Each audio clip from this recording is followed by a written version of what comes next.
Oke, kita langsung mulai aja ya.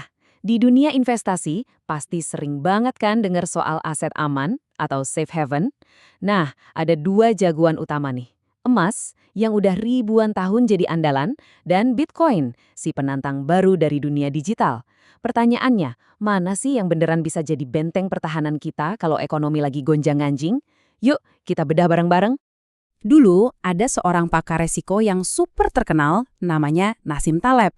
Dia ini pernah loh memuji Bitcoin, bilang kalau Bitcoin itu semacam polis asuransi buat ngelawan sistem keuangan yang ada.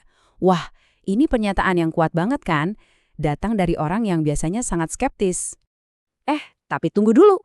Tiba-tiba, pandangannya jungkir balik 180 derajat. Kok bisa seorang ahli risiko sekelas dia berubah pikiran sedrastis itu? Nah, memahami logika di baliknya ini penting banget buat siapapun yang mau investasi hari ini.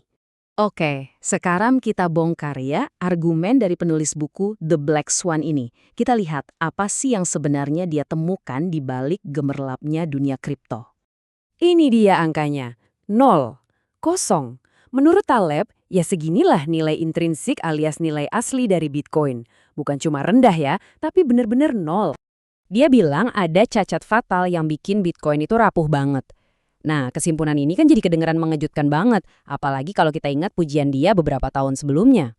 Nah, biar makin kebayang, yuk kita adu aja langsung Bitcoin lawan emas. Kita lihat gimana performa keduanya kalau diadu berdasarkan kriteria-kriteria utama dari Taleb.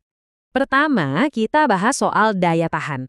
Coba bayangin, emas yang kamu simpen 100 tahun lalu, hari ini ya bentuknya masih sama aja. Nggak perlu diapa-apain, beda cerita sama Bitcoin. Dia itu butuh perawatan terus-menerus, yaitu minat dari pasar. Kalau orang udah nggak tertarik lagi, ya udah nilainya bisa lenyap gitu aja. Jadi intinya tuh begini, emas itu aset yang bisa berdiri sendiri. Kamu bisa pegang di tangan, kamu bisa simpen di berangkas, dan nilainya tetap ada, nggak peduli listrik mati atau internet putus. Nah, kalau Bitcoin, ceritanya beda banget. Keberadaannya itu bersyarat. Butuh listrik, butuh internet yang kencang, dan butuh ada pasar yang aktif. Coba deh salah satu kabel ini kita cabut.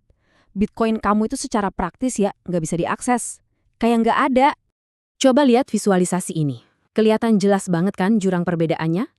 Emas itu sama sekali nggak butuh jaringan eksternal. Nol. Sementara Bitcoin 100% hidupnya bergantung sama semua infrastruktur digital yang rumit itu. Tabel ini ngerangkum semuanya dengan apik. Di satu sisi ada emas yang fisiknya kuat, nggak bergantung sama apapun, dan harganya relatif stabil. Di sisi lain ada Bitcoin yang butuh jaringan digital terus-menerus, super tergantung sama internet dan likuiditas pasar, dan yang paling penting, harganya bisa naik turun gila-gilaan. Oke, itu kan teorinya.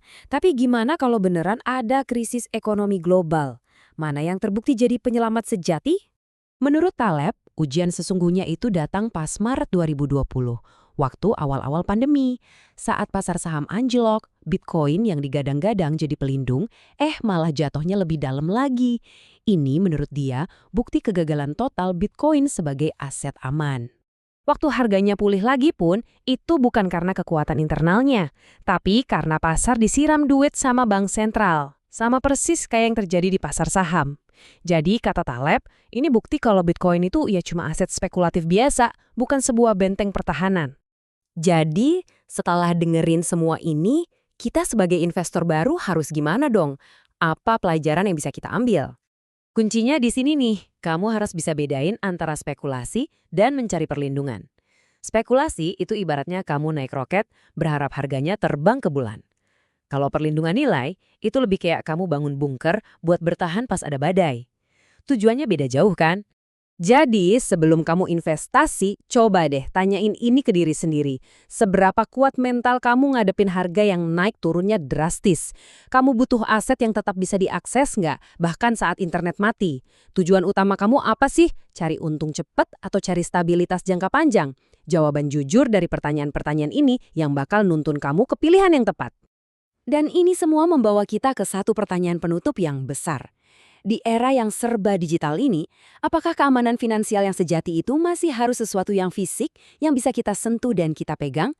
Nah, pertanyaan ini kayaknya bakal jadi perdebatan yang panas dan panjang di dunia investasi.